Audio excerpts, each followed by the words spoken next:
Oi, gente, tudo bem? Eu sou o Rafael, professor de Higienópolis, e hoje eu estou aqui com a Marília, aqui do lado, no caso.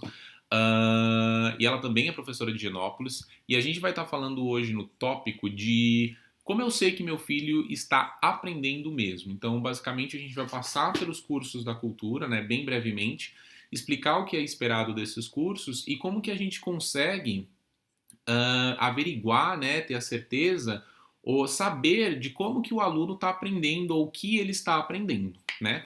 Então eu vou começar perguntando para Marília. Marília, o que é esperado de produção para os cursos de Young Learners, né? Que é os cursos para os pequenininhos. Os cursos de Young Learners, que são os cursos para as crianças que estão cursando do primeiro ao quarto ano do ensino fundamental, eles trabalham habilidades que são introduzidas gradativamente. Então, as primeiras delas são a compreensão e a produção oral, depois a leitura, depois a escrita e, por fim, a gramática. Uhum. E o que espera do aluno nesses cursos é que ele trabalhe a língua inglesa e responda a perguntas ou a comandos, ou seja, que ele produza na forma de palavras ou até de frases curtas. E essa produção, ela acontece em contextos que são relevantes para as crianças, por exemplo, a família, o lazer, animais, cores, números. E acontece também na forma lúdica, na forma de jogos, de vídeos, de música e também de histórias. E para o curso dos teenagers, Rafa? Quando a gente leva em consideração o curso de teenagers, né, comparando com o curso dos Young Learners, a grande diferença que existe entre esses dois grupos é o como eles conseguem produzir. Então, a produção do Young Learners ela é um pouco mais limitada. Os diálogos que eles produzem é pouco mais curto. Em comparação com o curso do T1, do T3, do T5, do T6, os diálogos são bem maiores, né? Então, e os tópicos também vão variar. Então, no Young Learners, eles têm tópicos mais relacionados a brincadeiras, brinquedos, cores, frutas, animais. No curso do T1, eles já conseguem relacionar os tópicos da rotina deles, os estudos, coisas que eles fazem em matérias diferentes, então geografia, história. Eles conseguem dar as preferências deles, falar eu gosto disso, eu gosto daquilo.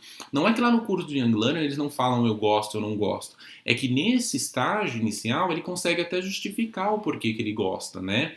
No curso do T3, por exemplo, ele vai conseguir falar das preferências dele de uma forma um pouquinho mais complexa. Então ele consegue contrastar. Eu gosto desse e não gosto daquele por conta disso. E no T5 ele consegue até inferir outras coisas e justificar baseado nas coisas que estão acontecendo no mundo. Então o diálogo que antes ele produzia de uma forma um pouco mais menos elaborada, agora ele consegue fazer um pouco mais, né? Então essa é a grande diferença que existe entre um curso de Young Learners e um curso de Teenagers. Ele vai passando nesses estágios e ele vai aumentando o quão ele consegue produzir. Eu acho que é isso mesmo. Enquanto os Young Learners, que são as crianças até o quarto ano do ensino fundamental, eles trabalham com base nas experiências, a língua nasce da experiência. Acho que no curso de teenagers as crianças elas já conseguem analisar os elementos linguísticos um pouco mais. E agora a pergunta-chave, né, dessa webinar é como perguntar como estão indo as aulas e evitar aquela pergunta que não é muito legal de fazer, o que você aprendeu hoje. E Marília, por que não é legal fazer essa pergunta, o que você aprendeu hoje? Porque, primeiro, essa pergunta é o que você aprendeu hoje. Eu nunca vi ninguém que gostasse de responder essa pergunta. Eu De me fato. lembro quando eu era criança, minha mãe perguntava: o que você aprendeu hoje? Eu falava: ai, nada, mãe. De novo, todo dia a mesma pergunta. Então a gente pode, sim, descobrir o que a criança aprendeu hoje, mas de outras formas. Por exemplo, me conta o que você mais gostou na aula hoje. E não vale o intervalo, tem que ser outra coisa que não seja o intervalo. Ou me conta uma parte da aula que você achou um pouquinho desafiador, ou você precisou de ajuda, com o que você precisou de ajuda? Ou você ajudou alguém na aula, alguém que precisou de uma mãozinha para fazer o exercício, ou para entender o exercício, Então, dessa forma, a gente já consegue especular um pouco sobre o que aconteceu e o que está acontecendo ao longo das aulas. Isso. Talvez também você possa perguntar, você ajudou alguém hoje? É, ou você fazer uma perguntinha e tentar instigar um pouquinho mais. Como assim? Me explica mais um pouquinho. E quem tentar construir esse conhecimento junto com ele, ao invés de você querer testar isso. E isso também serve tanto para o curso das crianças pequenininhas quanto para o curso dos pré-adolescentes e do adolescente, né? Então, ninguém gosta de ser testado. Então, se você instigar ele a te ensinar ou a demonstrar aquilo para você, ele vai se sentir mais ele vai ter mais vontade de querer falar aquilo que ele aprendeu, né? Porque ele tá vendo que ele tá compartilhando um conhecimento com você e não tá sendo testado a todo momento. Tipo, ai, minha mãe tá perguntando, e agora se eu não souber nada, o que vai acontecer comigo? Eu acho que você levantou 2 pontos bastante importantes. O primeiro é mostrar interesse, esse interesse tem que ser verdadeiro. Não simplesmente me conta uma coisa que você achou legal ou uma coisa que você sabe agora que você não sabia antes da aula. Eu aprendi a falar as cores. Tá bom. Talvez se a gente mostrar interesse, a gente vai conseguir trabalhar ainda mais com essas informações, que a criança vai começar a contar, a relatar. E acho que outro ponto interessante também que você levantou é sobre a pressão. Ao mesmo tempo que a gente tem que mostrar interesse, a gente tem que evitar também testar ou colocar pressão na criança, porque senão nós estamos em 2 extremos. Ou, ele não está interessado, meu pai, minha mãe, o adulto não está interessado no que eu estou dizendo. Ou, nossa, parece uma prova isso aqui, se eu não responder direito, eu vou, de repente, desapontar ou até deixar o adulto que está falando comigo bravo. Isso. Então, basicamente, como a Maria levantou, né, tem que tentar criar oportunidades de você trabalhar com o seu filho dentro de casa. Então, ver o que ele gosta mais de fazer. Por exemplo, você vê que ele assiste desenho do Nemo e você viu que ele aprendeu as cores, né? Então, você pode perguntar para ele, quais são as cores ali que eu não lembro no filme do Nemo? Então, você está linkando o Nemo, que é uma coisa que ele gosta, com o que ele aprendeu na sala de aula, que são as cores. Mas aí agora você pode se perguntar, mas como que eu vou saber o que meu filho está aprendendo, né? Então, nas webinars passadas, foi demonstrado para vocês que tem um documento da cultura, né, que vocês acessam, e lá tem, em cada página tem um tópico que o aluno está aprendendo e está descrito em português. Ele aprendeu isso, ele aprendeu aquilo. Bom, então agora eu vou dar uma pequena pausa na nossa conversa com a Marília para explicar para vocês onde que vocês acham esse documento que eu acabei de falar, em que vocês conseguem visualizar o que o seu filho está aprendendo, né, nos estágios da cultura inglesa, tá bom? Então vamos lá. A primeira coisa que vocês têm que fazer para ter acesso a esse documento que eu acabei de falar, que é o Student Guide, né, que é onde você consegue ver o que o aluno está aprendendo, a aula ou nas unidades, é você acessando o portal da cultura. E para isso você entra no seu navegador, pode ser o Chrome, o Safari, o Mozilla ou qualquer outro que você tenha. Você vai digitar culturainglesasp.com.br ou apenas culturainglesa.com.br e esse vai ser o portal que você abre, né? Esse é o website que você tem. Aqui do lado inferior da página, né, superior, desculpa, você tem o portal do aluno. Você clicando ali, ele vai pedir um login e uma senha. Caso você ainda não tenha esse login e senha, você tem que ligar na sua secretaria, né, da sua unidade e você tem que pedir o seu registro de matrícula, que é o seu ID. E aqui você consegue, ainda não possui cadastro, você vai se cadastrar, gerar uma senha para você com esse número que a secretaria dá e aí você consegue acessar. Para quem já tem, no caso, você vai entrar com o seu login, a sua senha e aí coloca aqui enviar. Ele vai gerar um pouquinho, né, e aí ele vai abrir o portal para vocês. Você tem diferentes coisas aqui nesse portal, né? Então aqui você tem a questão de Online Pack, você tem a questão do eCampus, para quem é e-learning learners você vai ter a questão do eYoung, né? Então são plataformas diferentes para fazer atividades online. E bem aqui embaixo você vai ter o My Guide, é onde está escrito aqui, My Guide e outros recursos. Eu clicando aqui vai aparecer de todos os cursos por conta que o meu login ele dá acesso a todos. No caso seu, né, só vai aparecer o seu documento dos cursos que você está matriculado. Então você clicou, no caso aqui apareceu essa lista, para você só vai aparecer um ou dois. Eu já deixei selecionado aqui o curso do Júnior, então você clicando nesse curso, vai aparecer esse documento, né? Um documento aqui que tem 7 páginas, como vocês podem ver, é um documento bem curto. E vocês têm na primeira parte do documento, falando aqui, como que o documento está estruturado. Então você tem aqui a parte do Let's Talk, você tem a parte do Let's Sing, o Movie Time, Story Time. Então, o que acontece em cada parte desse documento.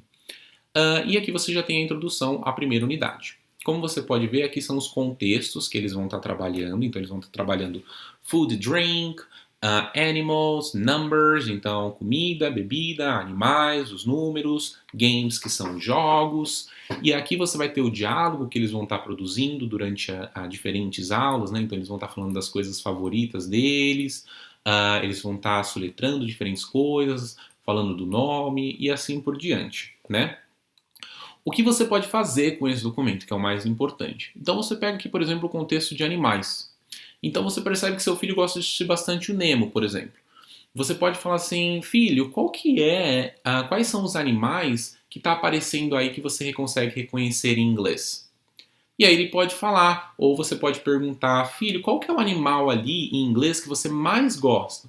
E aí você consegue acessar se ele consegue falar esses animais. Ou você fala, ô filho, tá aparecendo ali, tem bird nesse animal, tem fish, porque a mãe tá curiosa e tudo mais, ou o pai tá curioso de saber. E ele pode falar sim ou não, mas ele tá reconhecendo essas palavras em inglês e você também está acessando esse conhecimento, né? Ou, por exemplo, no Foods and Drinks, no café da manhã, você pode perguntar para ele o que ele geralmente come, né, no café da manhã, o que ele gostaria de comer amanhã, para você saber se ele está falando alguma dessas palavrinhas aqui, né? Lógico que as palavras em sala de aula elas vão estar num contexto maior, né? Elas estão sempre em diálogos, então elas estão contextualizadas. Nesse momento que você está com ele, você pode tanto tentar pegar essas palavrinhas deles, você pode tentar utilizar aqui, por exemplo, essas frases, né, que a gente trabalha, você pode tentar trabalhar com ele se você souber um pouquinho mais de inglês, e assim você consegue acessando o conhecimento dele. Mas o mais importante é você criar contextos, né, e ver os contextos que ele está inserido e você pegar nesses contextos e tentar acessar o conhecimento dele. E não ficar testando. Fala para mim os animais que você aprendeu. Fala para mim a comida e as bebidas. Então ele vai se sentir um pouquinho pressionado, mas se ele tiver um contexto em que ele precisa te ensinar ou num contexto em que você vai tentar buscar junto com ele, ele com certeza vai falar um pouquinho mais e você vai conseguir identificar as coisas que eles estão fazendo, né? Então, basicamente, é assim que você pode usar o documento. Então, você tem outros assuntos, outros diálogos. Aqui tem algumas dicas para você, né? Brincar por meios de jogo. Você pode pedir para ela ensinar como jogar um jogo na página 89 que vocês jogaram juntos. Então, aqui também tem umas outras dicas bem legais que pode fazer com que você consiga entender mais do que o seu filho está aprendendo, tá bom? E, por exemplo, se a gente entrar no curso do STARS, que é um curso já para gente bem mais pequenininha, no caso 6, 5, né, 7 anos de idade, a gente tem aqui um diálogo até um pouquinho mais simplista, né? Lembra que eu falei para vocês que o curso vai aumentando e eles vão aumentando o diálogo. Então, se a gente comparar o curso do STARS, eles falam Hello, what's your name? Agora, olha aqui no curso do Júnior que ele vai falar assim What's your name? How old are you? What do you do in your free time? Então, a produção dele vai aumentando conforme vai passando os estágios, né? E aqui você também consegue diferenciar outras coisas, os contextos. Então aqui é o contexto mais de cores, o contexto de classroom, né, que é o contexto da sala de aula. E basicamente você pode fazer a mesma coisa que o Júlio está fazendo, né, você acessar o conhecimento dele. Você também pode usar com o STARS, né, que são os pequenininhos. Conforme ele vai crescendo, ele vai ficando teenager, os contextos vão mudando. Então, sei lá, o seu filho já assiste Avengers, ele já vê diferentes vídeos no YouTube, não é mais desenho. Então aí você tem que entender o contexto que seu filho está inserido para que você faça perguntas mais relevantes para ele, né? Então não dá para você falar mais de cores, já que ele não está mais querendo saber dessas cores, entendeu? Não é uma descoberta para ele mais. Então é sempre acessar o contexto dele, tá bom? Então é basicamente isso que vocês conseguem fazer utilizando o My Guide para acessar o conhecimento do filho de vocês, né? Então você pode pegar aquele documento e se guiar e se basear nessas perguntas, né? E criar esses contextos em que você brinca com ele, né? Que você compartilha informações com eles e não simplesmente testa o seu filho a ponto de dele se sentir um pouco constrangido ou tudo mais. Então, pegar esses contextos são muito mais relevantes para eles, né? Se ele está brincando com Lego, perguntar se ele consegue lembrar a cor do, do bloquinho, né? Do Legozinho. E essas coisinhas vão construindo e você vai acessando o conhecimento dele dessa forma. Se você está falando, por exemplo, para uma criança que tem entre 10, 11 anos, eles, por exemplo, já devem assistir YouTube. Eu vejo bastante pessoas assistindo Felipe Neto. Então, você... ou jogar videogame, né? Que eles jogam videogames bastante, né? E o videogame geralmente é em inglês. Pergunta para ele se ele consegue explicar, fala assim, olha, eu vi que ele fala bastante aquela palavra, qual que é o significado daquela palavra, o que está acontecendo nesse jogo que eu não estou entendendo, porque está em inglês, e aí você consegue acessar de diferentes formas no contexto dele, na experiência dele, esse é o ponto maior, e aí você não testa o aluno em nenhum momento, né? Você compartilha informações e ele compartilha informação com você. É isso mesmo, eu acho que quando nós seguimos essas sugestões, o livro, o material em papel, ele é sim importante, mas ele não é o único material que nós temos à disposição. Como eu já havia comentado e o Rafael falou, a criança ela aprende por meio da experiência. Então, isso que a criança está vivendo, seja o vídeo, seja o videogame, seja o brinquedo, ou até, de repente, a gente está aprendendo os cômodos da casa, ou se ela for visitando os cômodos da própria casa, isso é uma experiência muito valiosa, porque ela tem uma carga emocional que o papel não tem. Verdade. Então, o aprendizado ele vai ser provavelmente muito mais significativo. Isso.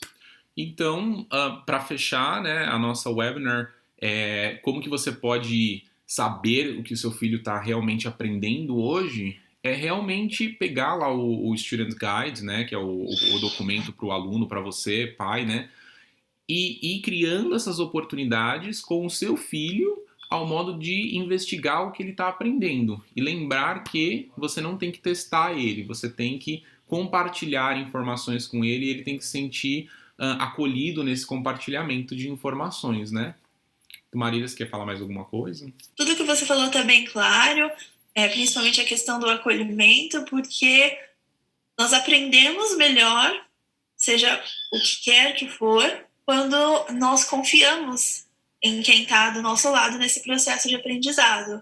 Então, se a criança tem aliados ao lado dela, esse aprendizado vai fluir muito mais naturalmente. Vai haver erros, vai haver acertos, mas ela sabe que tem pessoas ali com ela que vão ajudá-la nesse caminho. Isso é muito importante. Acho que você fez eu lembrar também uma coisa muito importante, é lembrar que eles são crianças e se ele responder para você em português, não tem problema, porque ele está falando aquilo que ele compreendeu. Então, é também uma maneira, ele não tem que responder em inglês para você. Ele pode responder sim em português, porque ele está demonstrando a compreensão daquilo que ele foi exposto. Tá bom? Então acho que isso também é um ponto bem relevante para não ficar falando, mas fala isso em inglês, fala isso pro papai, fala isso pra mamãe.